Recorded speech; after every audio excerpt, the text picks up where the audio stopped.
ce qui se cache derrière l'urgence.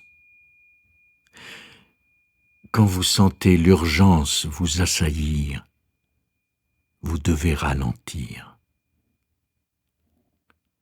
J'ai appris cela à de multiples reprises au cours de bien des crises pendant que je souffrais du cancer.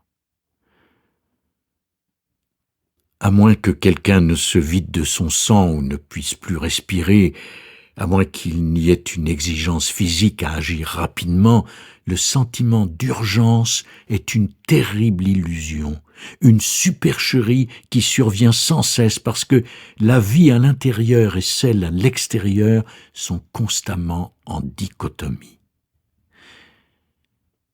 C'est aussi difficile et demande beaucoup d'humilité à accomplir. Quand je sens que je n'arrive plus à rester tranquillement assis, je dois plus que jamais le rester. Quand je sens que je vais mourir si je n'ai pas votre approbation, je dois plus que jamais mourir à mon besoin de la voir. Ce dont nous avons besoin se trouve magnifiquement et brutalement sous notre nez, sous le couvert de notre urgence la plus immédiate.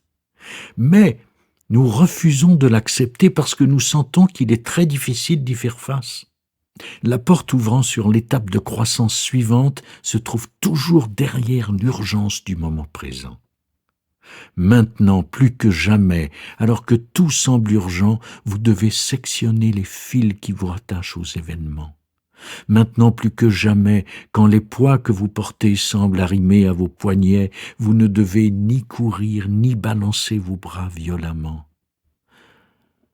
Maintenant, plus que jamais, quand vous sentez que vous êtes la source et le réceptacle de toute la souffrance, vous devez vous incliner devant les faits et attendre que l'ancien canal qui a sa source au ciel se réactive en votre cœur. Vous devez attendre de vous rappeler que vous êtes un élément béni de poussière-esprit dans le vent-esprit. Maintenant plus que jamais, vous devez respirer jusqu'à ce que votre respiration devienne le ciel. Ainsi, vous priez pour connaître votre place dans la famille humaine comme vous ne l'avez jamais connue. Ainsi, vous priez pour que votre véritable moi fasse son chemin dans la tourmente. Ainsi, vous vous aimez comme vous aimez le vide du temps. Vous vous aimez comme vous aimez vos enfants, votre plus cher ami, même votre chien, c'est-à-dire sans aucune retenue. Ainsi, l'aujourd'hui chargé de toutes les épreuves deviendra un lendemain où les décisions à prendre seront aussi claires qu'un torrent de montagne.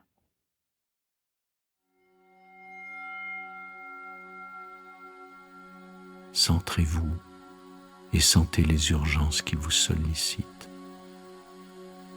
Sentez la tension de chacune d'elles comme si c'était un fil très tendu.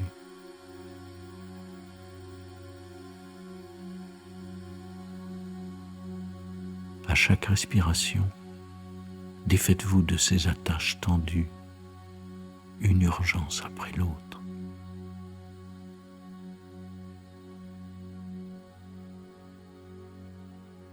Respirez librement, même pour un court instant, et sentez-vous détaché de toute urgence.